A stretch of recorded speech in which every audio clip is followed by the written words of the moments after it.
स्त्री और पुरुष हैं, अपने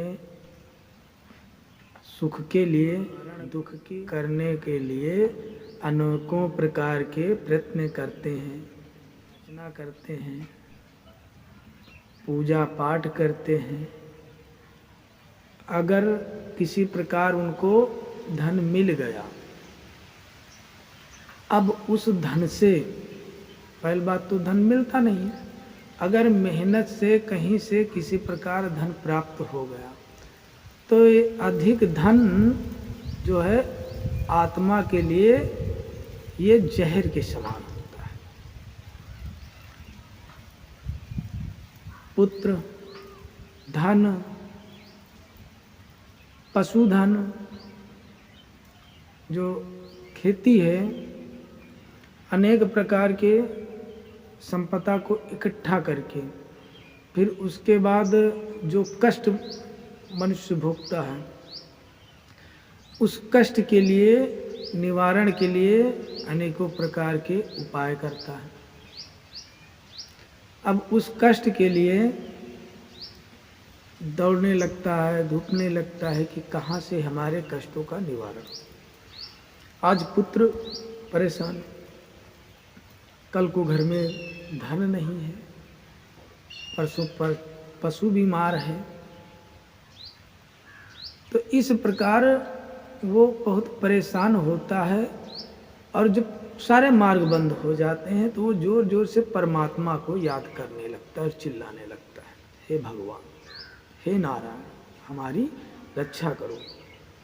जब कुछ नहीं सूझता है तो कहता है, हे नारायण, हे गोविंद, हमारी रक्षा करो। तब भगवान उसकी रक्षा नहीं करते हैं, भगवान उसको और जो है धन से दूर ले जाते हैं। जिसके पास आप सहायता मांगोगे तो आपको धन नहीं मिलेगा, जहाँ जाओगे काम बिगड़ जाएगा। घर में भोजन के लिए बैठे हो बनवाने के लिए, तो भोजन में विघ्न पड़ जाता है, या तो जल गया, या संयोग बस कुत्ता खा गया, या बिल्ली खा गई, अनेकों विघ्न पड़ते हैं। तो उसको एहसास होता है कि हमारी कर्म कमाई कहीं से गलत है। अब माया से पार जाने के लिए आसान तो है नहीं। अब पुरुष इस संसार में अनेकों प्रकार के तापों से तपाया हुआ ये मनुष्य शरीर है। देखो, संसार में जो प्राणी हैं ये मृत्यु के शिकार हैं, यानी मृत्यु के शिकार हैं। मृत्यु आज ले जाए या कल ले जाए, मृत्यु शिकार करती है। इसलिए ये मनुष्य शरीर मृत्यु का शिकार है। मृत्यु आज ले जाए या कल ले जाए, मनुष्य जब परमात्मा से दूर हो जाता, कुछ नहीं तो भगवान का ध्यान करने लगता है। और जब भगवान का ध्यान करने लगता है तो देवता लोग उसको धन और संपदा भजन के माध्यम से दे देते हैं, क्योंकि देवता जो हैं उस ब्रह्म परमपिता परमेश्वर पार ब्रह्म के जो हैं मंत्री हैं, जो ऊपर से आदेश है वो करना पड़ेगा। और मनुष्य धन पाकर के बड़े बड़े यज्ञ, बड़े बड़े हवन, पूजा पाठ, अनेकों कर्म करने लगता है। और इन पुण्यों के माध्यम से जब कभी इस लोक से वो जाता है तो अच्छे पुण्य किए तो स्वर्ग मिला, उससे अच्छे किए तो और आगे, जितना कर्म किए उसी कर्म के आधार पर तुमको वो फल देंगे। तो जैसे मृत्यु लोक में शरीर नाशवान है, मृत्यु लोक नाशवान है, उसी प्रकार वो लोक भी नाशवान है, क्योंकि अनेकों प्रकार के देवता अनेकों आत्माओं और मनुष्यों के लिए सृष्टि किया करते हैं कर्म फल की, कि आप कर्म करो और फल लो और फिर आवागमन में भटकते रहो। जैसे स्वर्ग में आपका फल क्षीण हुआ, आप सीधा पृथ्वी पर आकर जन्म लोगे। अच्छे कर्म किए तो वहां से आए, राजा के घर में जन्म ले लिए, गरीबों को देखा, निर्धनों को देखा। जब गरीब निर्धन फटे कपड़े पहनने वस्त्र वालों को देखा तो आपको बड़ी ईर्ष्या आती है, बड़ी घृणा आती है, करो घृणा। उसके बाद परमात्मा जो है यहां पर ईर्ष्या घृणा करके कर्म किए बहुत खराब कर, और फिर उन कर्मों का फल वहां पर फिर जो भगवान यानी जो पूर्ण ब्रह्म है उनके मंत्री बैठे हैं, उन्होंने आदेश दिया कि भाई इनको ये फल दे दो, मिल गया आपको फल। अब वहां से आए, निर्धन के घर में जन्म लिए, इस पेट को पालने के लिए चोरी करते हैं, मेहनत करते हैं, झूठ बोलते हैं, किसी प्रकार अपने पेट का पालन पोषण किया। और जिनके पास धन नहीं होता है, निर्धन होते हैं, वो उनको आप समझो कि उनकी एक तपस्या चल रही है। तो महाराज जी तपस्या कैसे चल रही है?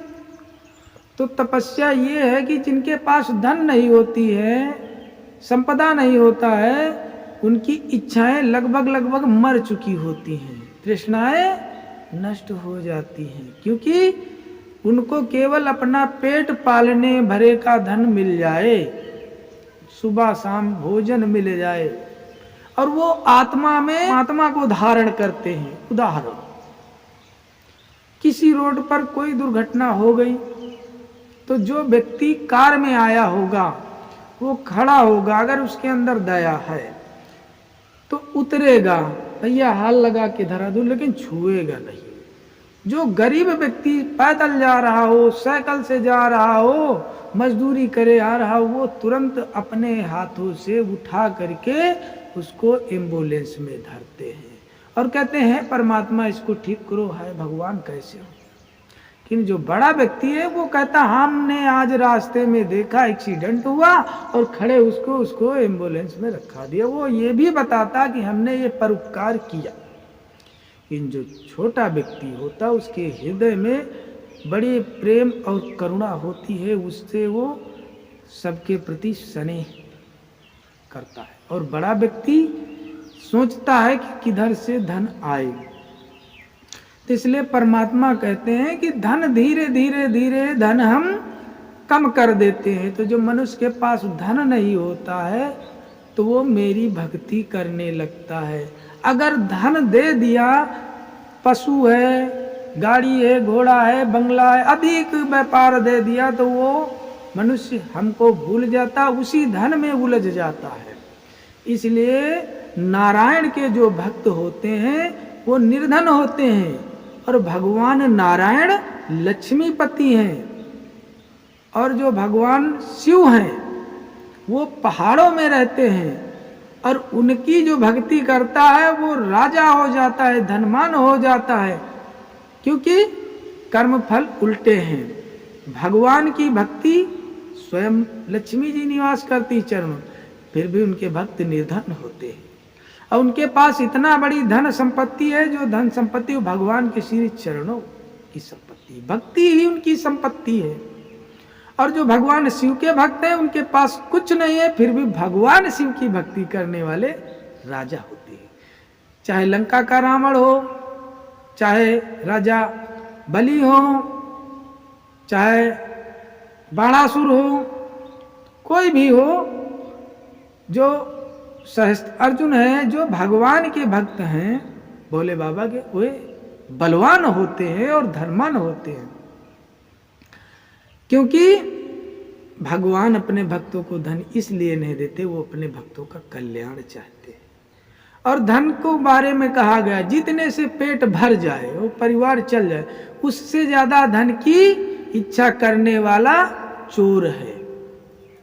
क्योंकि जिसने धन से आपका पेट भरे परिवार चले उतना ही धन चाहिए। इतना चाहिए कि परिवार भी चलाएं, जो आए उनको भोजन मिल जाए अतिथि को, और कोई गरीब दुखिया है तो उसकी मदद भी हो जाए। बाकी तो परमात्मा जिसको जैसा चाहते हैं और वैसा बनाते हैं। इसलिए अनेकों प्रकार के तापों से तपाया हुआ मनुष्य शरीर अब इस ताप को मिटाने की औषधि केवल भगवान श्री कृष्ण की ही भक्ति है। भक्ति से ही सारे ताप मिटते हैं शरीर के। उसके बाद यह शरीर निर्मल हो जाता है और भगवान की भक्ति करते करते प्रभु को प्राप्त होता है। लेकिन उसमें भी बताया गया है कि अगर मनुष्य अपना हित चाहता है तो गुरु की शरण लो। बिना गुरु की शरण थे, गुरु भी ऐसा होना चाहिए जिसको ब्रह्म का ज्ञान हो और वेदों का भी ज्ञान हो। वह गुरु अपने शिष्य को ब्रह्म की प्राप्ति करा सकता है। तो इसलिए गुरु करना पड़ता है। बिना गुरु के आपको मुक्ति नहीं मिलेगी। इसलिए ऋषि कहते हैं कि स्वर्ग नरक के जितने लोग हैं ये सब नष्ट हो जाते हैं। दो पर है, उनकी भी आयु समाप्त हो जाती है और जो ये लोक है ये भी नष्ट हो जाती है। लेकिन जो ब्रह्म का लोक है, जो परम पुरुष परमात्मा का लोक है, वहाँ माया प्रवेश नहीं कर पाती है, क्योंकि माया यही है और माया से पार जाना बहुत कठिन काम है। गुरु मंत्र ले लिया, माला जप लिया तो ये मत समझो कि उद्धार होगा, क्योंकि उन सिद्धांतों पर चलो, किसी का सताओ मत। सबके अंदर जो आत्मा आपके हृदय में है वही आत्मा दूसरे के हृदय में है। जो दुख हमको होता है वही दुख दूसरे को, जो पीड़ा हमको होती है चोट लगने से वही पीड़ा हर व्यक्ति को होती है। जब इस चीज का ज्ञान हो जाएगा, जो कटु वचन हम दूसरे को कह रहे हैं और हम जानते हैं कटु वचन उसको खराब लगता, तो उसी प्रकार समझो वही कटु वचन मुझे कोई करे तो खराब लगता है, तो वैसे दूसरे को। इसलिए सब में सर्वज्ञ परमात्मा है, परमात्मा का ही अंश हमारे अंदर है। तो इसलिए हृदय रूपी परमात्मा को पहचानने की आवश्यकता है और भगवान का भजन करने की आवश्यकता है। श्री कृष्ण गोविंद हरे मुरारी, हे नाथ नारायण वासुदेवाय, हे नाथ नारायण वासुदेवाय। श्री कृष्ण गोविंद हरे मुरारी, हे नाथ नारायण वासुदेवाय। श्री कृष्ण